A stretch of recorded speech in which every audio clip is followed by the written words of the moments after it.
Keller's pitching tonight in Washington.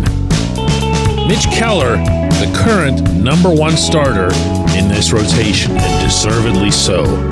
And maybe not for long. Good morning to you. Good Wednesday morning. I'm Dejan Kovacevic of DK Pittsburgh Sports, and this is Daily Shot of Pirates. It comes your way bright and early every weekday. If you're into football and or hockey, I also offer daily shots of Steelers and Penguins in the same place that you found this. It's Mitch against old friend Trevor Williams tonight at Nationals Park in D.C. Mitch had a kind of a not so great start in Miami. It wasn't terrible either, but he can do a whole heck of a lot better. Still going to keep an eye out for his velocity. It's been down by about a mile to a mile and a half per hour.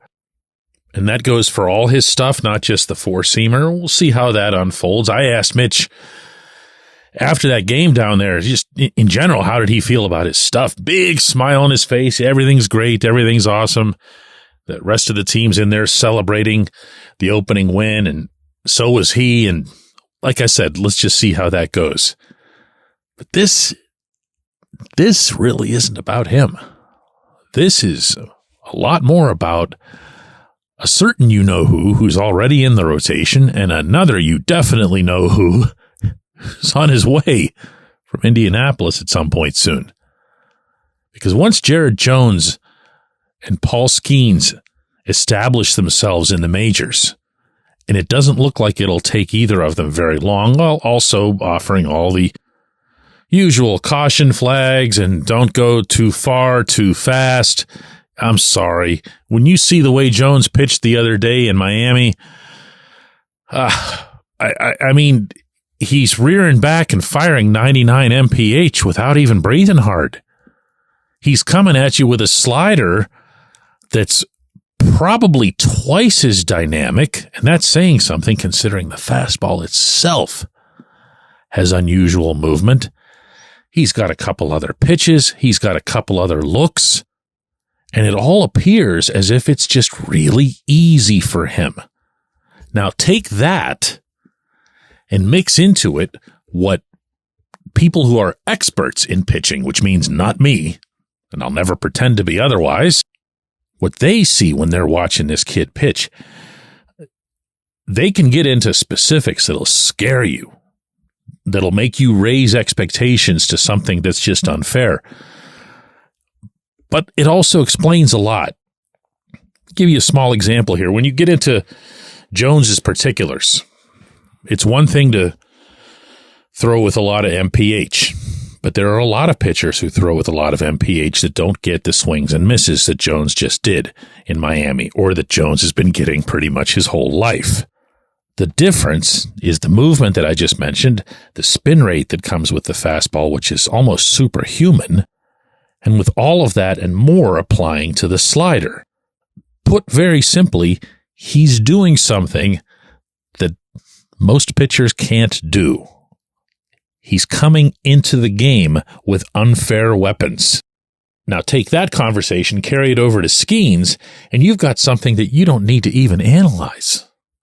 You could watch Skeens pitch without ever having seen the great game of baseball before in your life and know that he's doing something that's freakish, because he's making hitters uncomfortable to the point of flinching with the way he throws.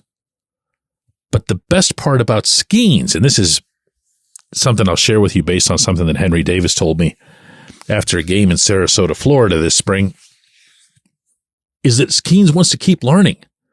Skeens isn't content to just sit there, figuratively speaking, on his current arsenal, or even just on, fastball, slider, which he could probably get away with. He could probably have himself one whale of a career as a two-pitch starter, and he has no interest in it. When he was in Bradenton, he was actually trying to mix in a lot of different pitchers, including this one called the Splinker, which is a splitter sinker, if you happen to believe in that sort of thing being possible. He's thrown a few, not a ton. He's thrown a few already, in Indianapolis. Again, not a ton. He's going to throw it in the majors. And he's going to have himself not 2, not 3, not 4, but 5 big league pitches that might be 5 big league out pitches. That's on some other realm. So the positive here, and I say again that my focus here where Mitch is concerned is entirely positive. Mitch could be your number 3 starter even if he doesn't get called that because he's been around for a while and has earned everything that he has as a veteran, and still be as good as he was in 2023. At which point this staff, if you're being real, needs a number 4 starter to really be solid.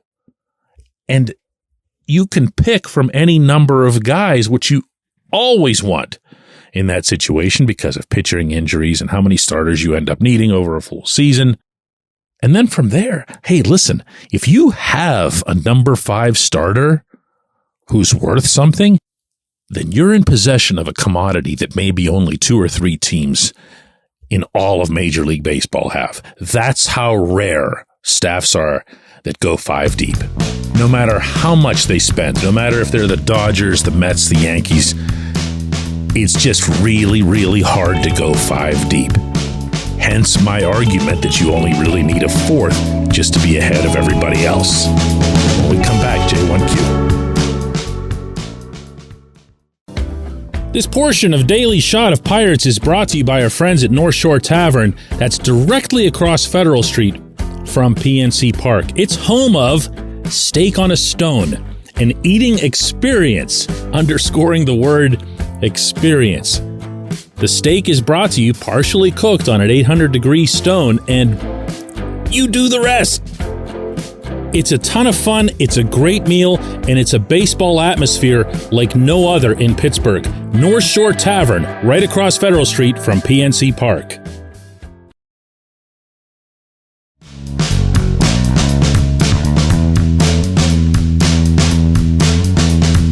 Today's J1Q comes from Andrew, who asks, DK, I know it's just 5 games, but I'm noticing more aggressiveness from the team, meaning bunting more.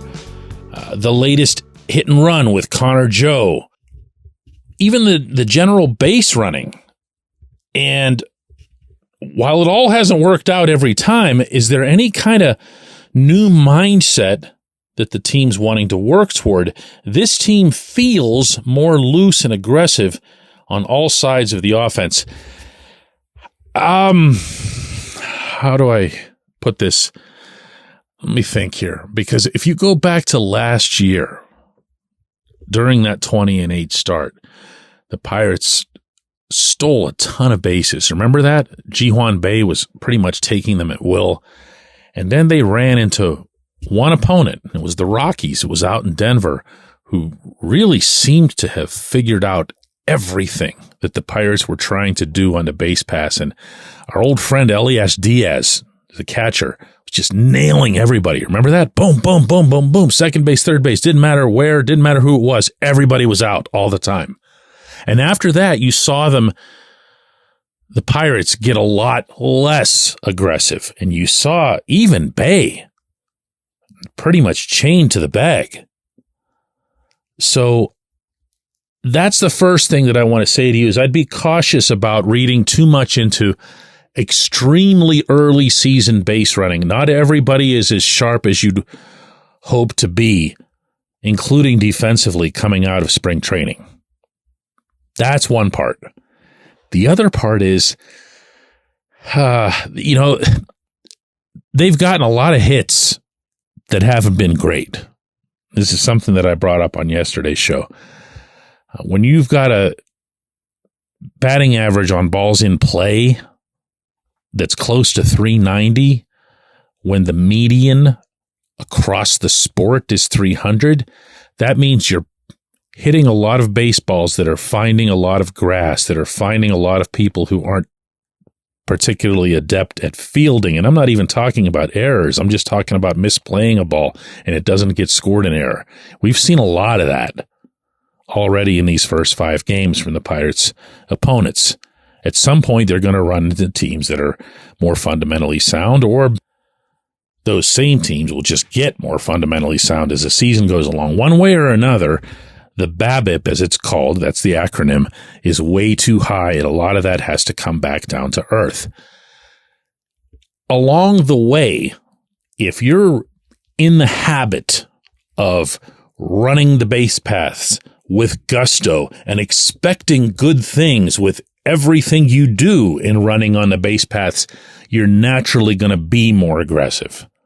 And I'll also throw into this pile, as long as I'm at it, the Pirates bullpen has been so outstanding that they've covered up for some base running that we all would have spent the entire past week talking about and complaining about, right? Okay, so I don't mean to throw a whole bunch of water on that, but no, the direct answer to your question, Andrew, is that I have not heard anything from anybody, including Derek Shelton, to suggest that there's some new emphasis on being aggressive. No, I think it's just the way things have worked out. I appreciate the question. I appreciate everybody listening to Daily Shot of Pirates. We're going to do another one of these tomorrow.